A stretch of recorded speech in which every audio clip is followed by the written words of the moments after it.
This is episode number 6, Spiritual Outlaw in Transition. Halfway through my commitment of 12 episodes. And this week something shifted. I realized I wasn't losing a relationship. I was releasing the version of myself that existed inside it.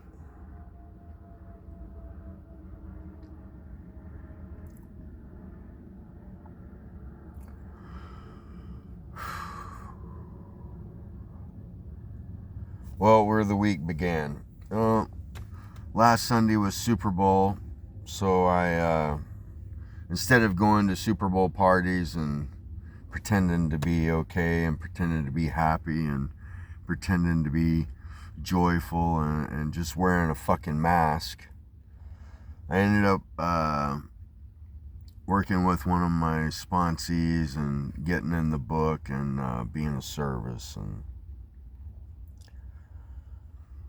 you know, it says when all else fails, working with another alcoholic or drug addict seems to save the day. And that's how I chose to spend my day. Being of service keeps me grounded, you know. It's,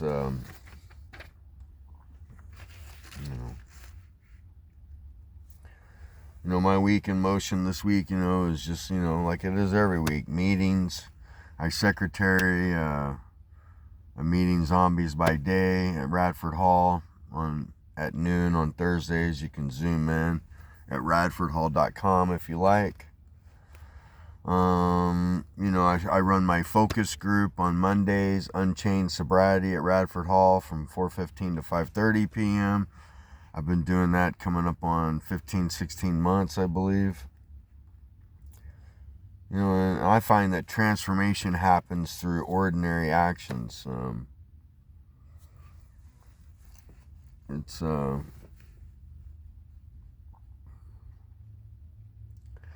find that being awakened, spiritually awakened, is I have to dumb down 95% of my conversation so I don't with everybody, so that I don't seem fucking crazy.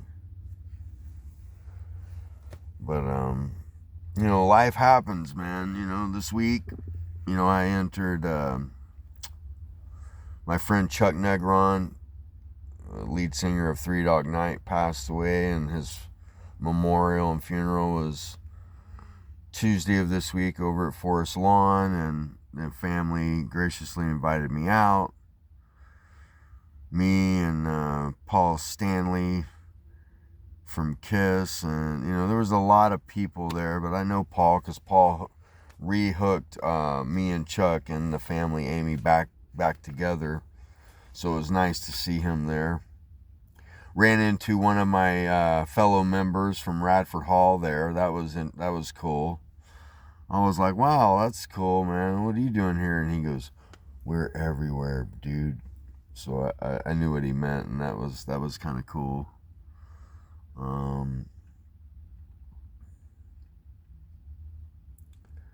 It forced me to look at, is this the path? Do I really believe in this path? Chuck was a major guy and major impact in me and my recovery. He came to Cry Help in 97. He's a Cry Help alumni as well. It's a treatment center here in Southern California, and he used to come there and take me out of meetings and show me around the clubhouses of recovery. And Chuck would always tell me, you're one of the coolest guys I know. And I always took that as odd because, this is Chuck Negron. This is a fucking rock star, been around forever, and he knows a lot of cool people. And he would tell me this always at my most broken times. And I believed him. But I didn't understand why he thought that. Because I always felt broken when he would mention that to me.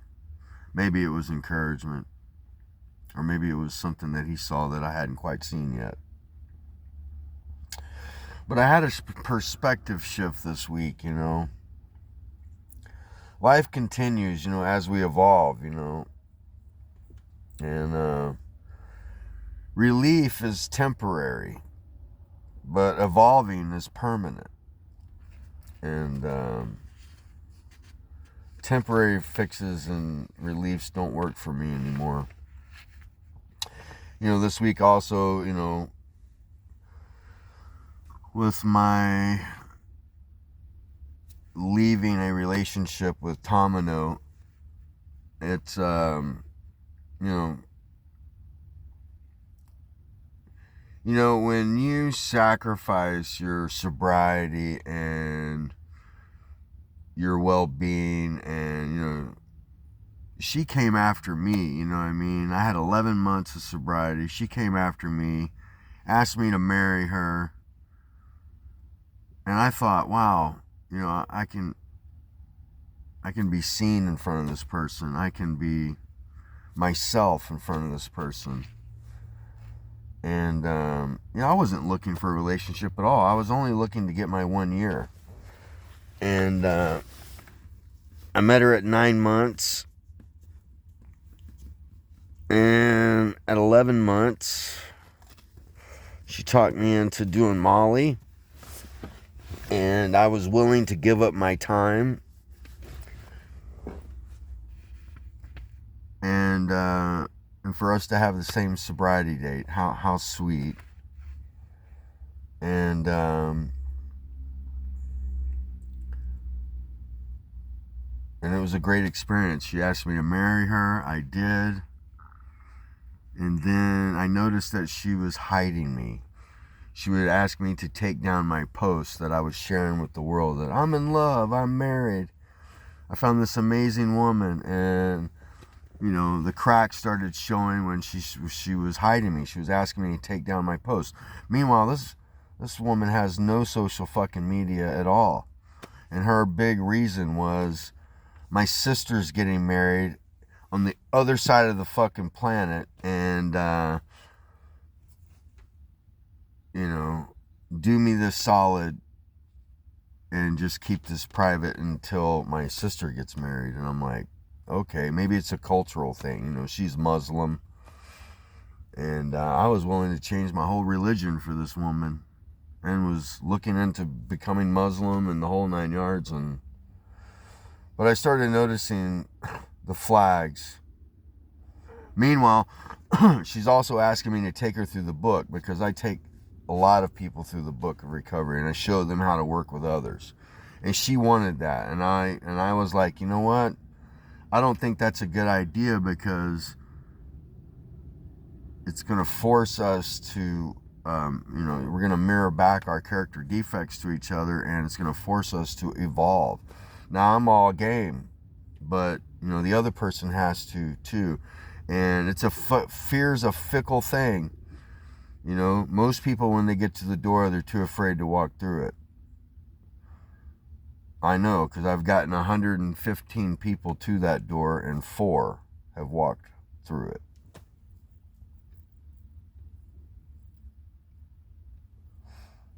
You know, water doesn't work on fake flowers. I can water gardens all over the fucking place, but if it's all fake flowers, and it's not having any effect, you know. So I've noticed that when people, that you come in and give them tools to have a better life, and you help save their life by God transmitting through you and working through you to help someone else for fun and for free, you know, it's and they acknowledge that you help save their life and put them on a path of recovery, helping them get a sponsor that fucking knows what they're doing, instead of a sponsor that fucking gossips about everybody, which she had. So I'm like, you know what, you should probably get a sponsor that knows the book. My mistake was not helping her pick a sponsor that knew about relationships as well, because, you know, You get somebody that knows the book that has no fucking clue about how to have a relationship because they're divorced and bitter about it, it's probably not a good thing, which I won't fucking work on that. But, you know, helping her get the sponsor that at least knows the book and the steps. And help giving them the tools so that they can work with others and help, you know, the book work with me is a unique experience on its own.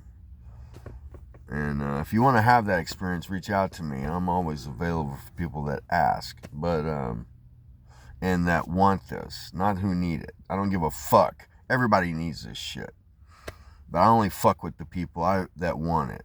If you want it, I'll fuck with you. I give no advice, all right? I show you how to treat your alcoholism or your drug addiction by service. You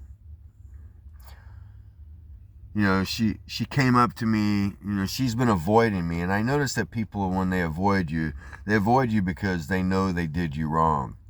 They know they owe you an apology, and they're avoiding accountability. And I don't know what it is up with fucking women in this fucking town of Los Angeles, but I haven't met a woman yet that will take accountability.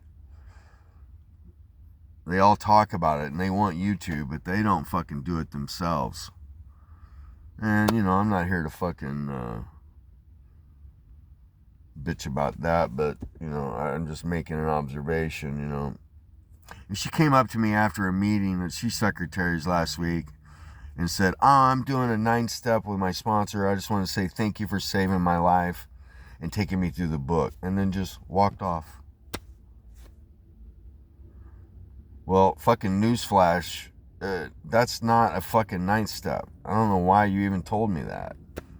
A 9-step is taking accountability for your fucking actions and clearing your side of the street. And she acknowledged that I saved her life. Great. But why are you avoiding me? You're only avoiding me because you fucking know you fucked me over intentionally. And she got closure, I guess. But I didn't get my version. My desire for closure equals a desire for control. And in that moment, I realized I wasn't grieving her. I am grieving who I was inside that relationship.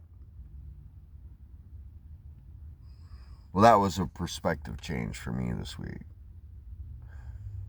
It helped me free her from holding her responsible or accountable for the pain that I'm feeling. And I realized that the pain that I'm feeling is grief of who I was inside that relationship, because I was doing it with integrity. I was doing it with rawness, man, honesty and open-mindedness, and I was willing to jump.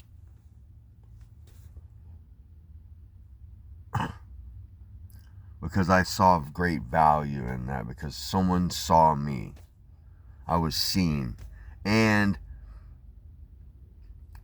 I felt like I was allowed to be completely honest, you know what I mean? I let her know I was fucking homeless and all. I thought that was going to be a deterrent. But she loved that. She loved that I have the balls to fucking do that, in her words. Yeah. But I knowingly took the risk, you know. I knowingly took the risk taking her through the book, knowing that there was a risk that I could lose this relationship. Because not everybody has the fucking guts, the courage to face their own shit. Everybody's too busy blaming everybody else for their fucking problems.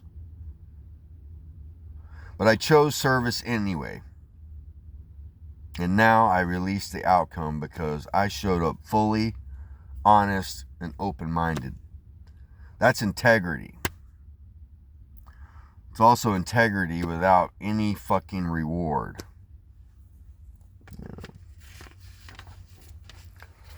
My body this week, you know. This week I've got this major fucking ruptured hernia that I'm dealing with right now, which is very uncomfortable. I've got a belly button hernia and then a hernia in my groin area. And I went and had a CT scan this week, and I need surgery. And the physical vulnerability, I've still got this fucking gout. I can't get rid of it. Maybe if I just fucking fast for 40 fucking days like Jesus, maybe I can get rid of this shit. Lots of uncertainty. You know, even if I get this surgery, where am I going to recover? In my fucking car? It's going to be very difficult to recover from a surgery from a belly button and groin area with staples in me if I'm living in my fucking car, man. But whatever, man. I got to get it done. And I'll heal wherever God fucking puts me. Which is right here in my fucking car. You know, this is the halfway point, you know, the halfway reflection. You know, I'm coming up on 6 months. Next time I do this video, I'll have 6 months. So Saturday, I believe, is my 6 months. Today I'm shooting on Sunday, February 15th, the day after Valentine's Day, which fucking blows hard. And, you know, halfway doesn't feel like victory. Halfway through my, you know, I got coming up on 6 months, and I'm halfway through this commitment. I committed to doing these 12 episodes.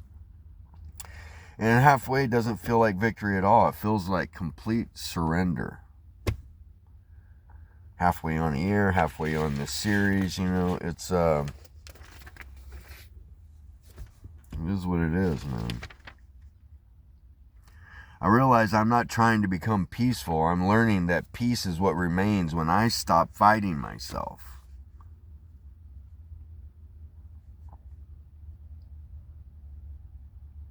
Still walking, still filming, still becoming.